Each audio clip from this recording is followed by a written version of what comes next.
Olá, seja bem-vindo ao nosso canal Trilha Maçônica. Se você é irmão, comente aqui embaixo de qual loja pertence e deixe seu like. Se ainda não é irmão, seja bem-vindo, comente também, faça amizades e quem sabe um dia a ordem te encontrará. Seja bom no seu coração, faça sempre o bem ao próximo. Já se inscreva no canal, e ativa o sininho, tá bom? As origens remotas da maçonaria. A maçonaria não surgiu com este nome, mas foi um movimento que reuniu em torno de si, pouco a pouco, os ideais maçônicos como os compreendemos hoje. Assim, não podemos afirmar que a maçonaria tem as suas origens nas brumas do passado, neste ou naquele local. Mas apenas podemos referir que a atual maçonaria originou-se de um movimento de reação, envolvendo interesses sociais, políticos, econômicos e religiosos. Estaremos certos se afirmarmos que o movimento de reação surgiu quando houve a necessidade de se pôr ordem dentro de um sistema caótico de organização primitiva social. Portanto, a maçonaria não teve uma origem espontânea e não evoluiu como evoluía uma célula. Surgiu do movimento de reação quando os homens organizados em sociedade verificaram que não eram felizes, pois que lhes faltava algo que pudesse valorizá-los e descobri-los perante os seus próprios olhos e perante os seus companheiros. O que devemos denominar de um movimento foi tomando forma e corpo e, assim, paulatinamente, passou do estudo de uma organização que surgia ao estudo do próprio homem.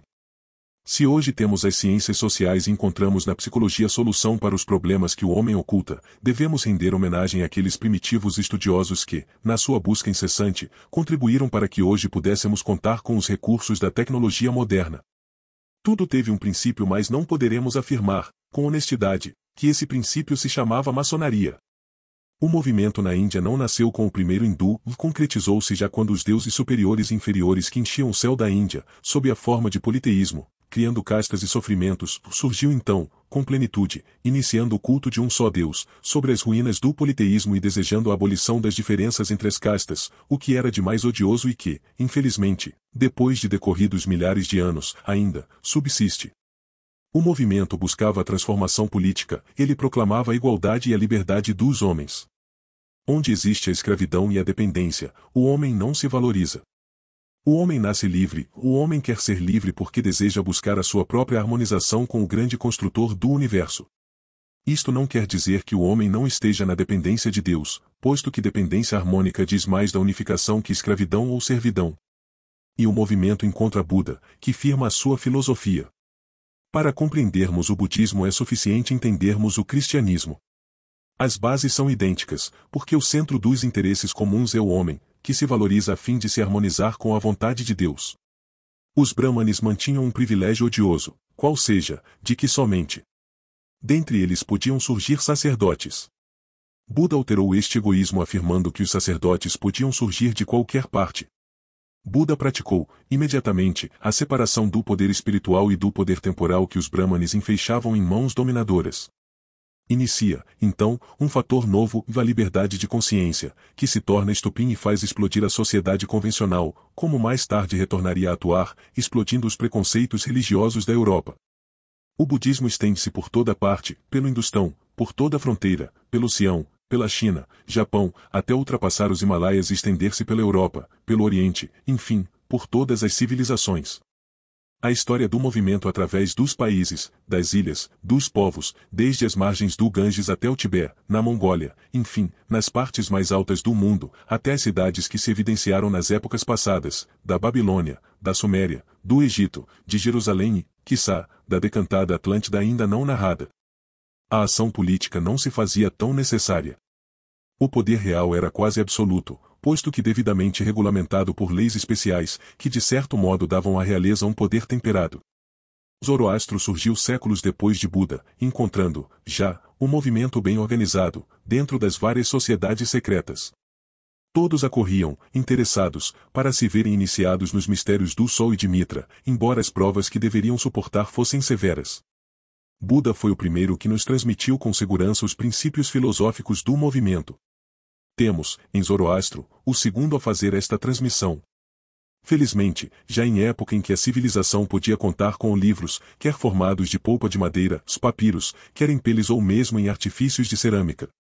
O sábio Anquetil du Perron traduziu, há cerca de 150 anos, a biografia de Zoroastro. Eis alguns trechos que comprovam ter a maçonaria atual extraído dos ensaios de Zoroastro alguns dos seus conceitos. Então, Brahma, brilhante como o sol, com a mão coberta por um véu, apresenta-se a Zoroastro por ordem de Hormuz, que é o criador de todos os seres e dos mundos, e lhe diz: "E quem sois vós, que pedis?"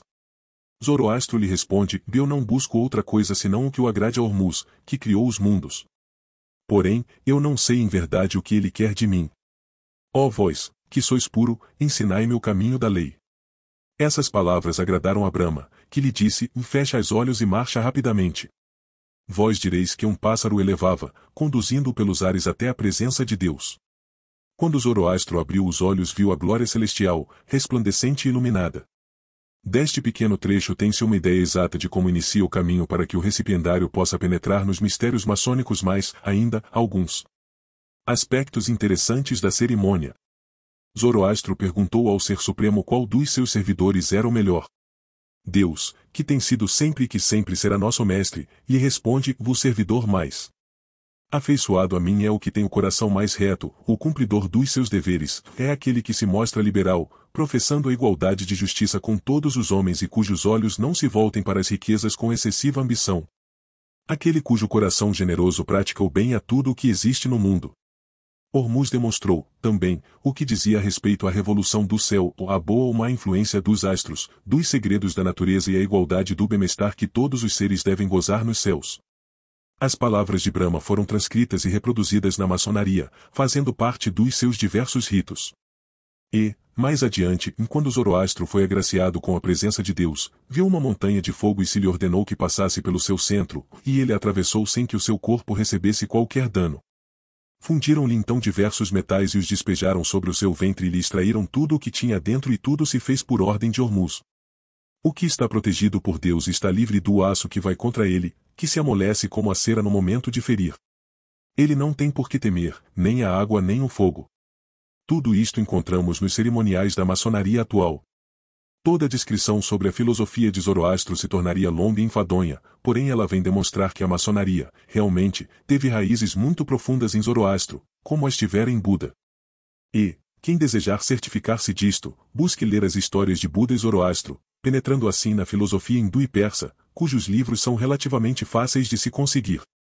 Sobre o aspecto político, encontramos a igualdade entre os homens proclamada como princípio que se aplicava com mais interesse no que dizia respeito ao sacerdócio, dando-lhe destaque maior.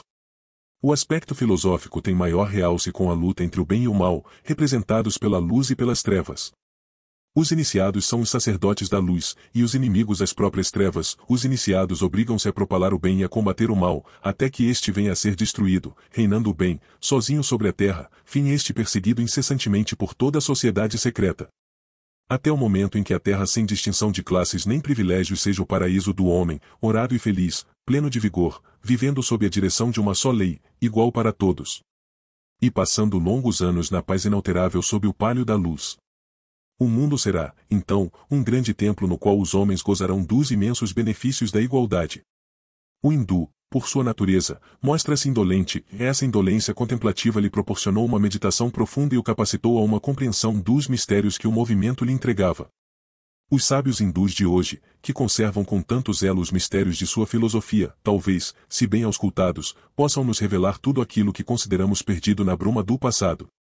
Quizá conservem esses hábitos ciosamente para não vulgarizar os segredos do movimento, mas que algum dia os desejem revelar.